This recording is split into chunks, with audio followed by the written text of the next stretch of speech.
کعبہ شریف میں آگ کب اور کس طرح لگی؟ کعبہ شریف میں آگ لگنے اور اس میں سینگ جل جانے کے تعلق سے سواح نے کربلا میں دیے ہوئے مضمون کی روشنی میں عرض ہے۔ نواسہ رسول امام عالی مقام حضرت امام حسین رضی اللہ تعالی عنہ کی شہادت کے تقریباً 2 سال بعد یزید پلید نے مسلم بن عقبہ کو 12,000 یا 20,000 سپاہیوں کی فوج لے کر مدینۃ المنورہ پر حملہ کرنے بھیجا۔ ظالم یزیدیوں نے مدینہ شریف میں بے انتہا خون ریزی کی، 7,000 صحابہ کرام علیہم رضوان سمیت 10,000 سے زیادہ افراد کو شہید کیا۔ اہل مدینہ کے گھر لوٹ لیے، انتہائی شرمناک حرکتیں کی، یہاں تک کہ مسجد نبوی کے ستونوں کے ساتھ گھوڑے باندھے۔ پھر یہ فوج مکہ شریف پہنچی۔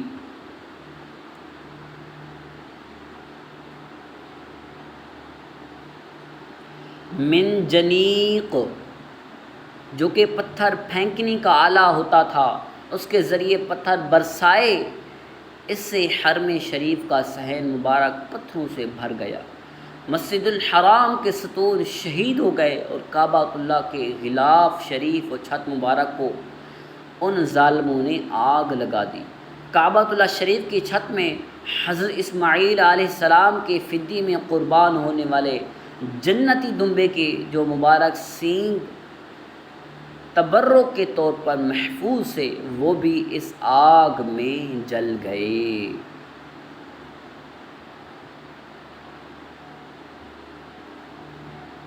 جس روز یعنی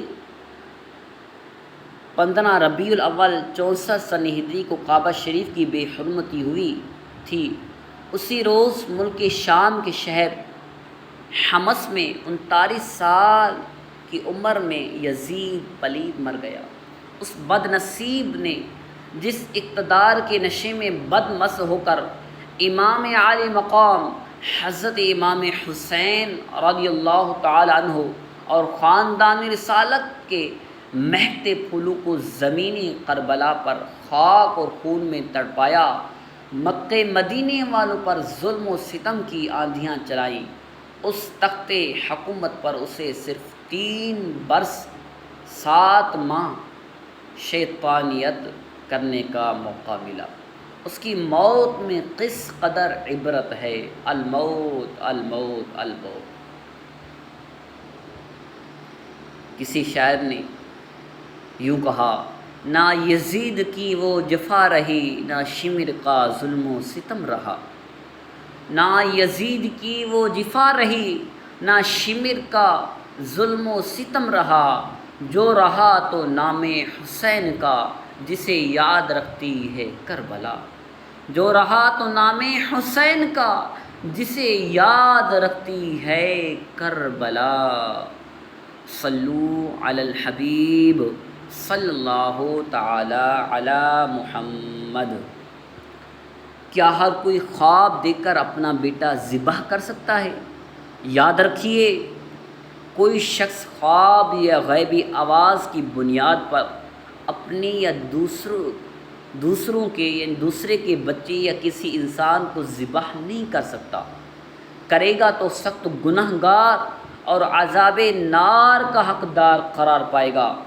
حضرت ابراہیم علیہ السلام جو خواب کی بنا پر اپنے بیٹے کی قربانی کے لیے تیار ہو گئے، یہ حق ہے کیونکہ آپ نبی ہیں، اور نبی کا خواب وحی الہی ہوتا ہے، یعنی وحی الہی ہوتا ہے۔ ان حضرات کا امتحان تھا۔ حضرت جبرائیل علیہ السلام جنتی دمبا لے کر آئے اور اللہ پاک کے حکم سے حضرت ابراہیم علیہ السلام نے اپنے پیارے بیٹے کی بجائے اس جنتی دمبے کو ذبح فرما دیا۔ حضرت ابراہیم اور حضرت اسماعیل علیہم السلام کی اس انوکھی قربانی کی یاد تا قیامت قائم و دائم رہے گی، اور مسلمان ہر سال بقرعید میں مخصوص جانوروں کی قربانیاں پیش کرتے رہیں گے۔ قربانی کے بارے میں معلومات حاصل کرنے کے لیے مکتبۃ المدینہ کا رسالہ ابلق گھوڑے سوار پڑھیے، یعنی اس کا مطالعہ ضرور کیجیے۔ صلو علی الحبیب صلی اللہ تعالی علی محمد۔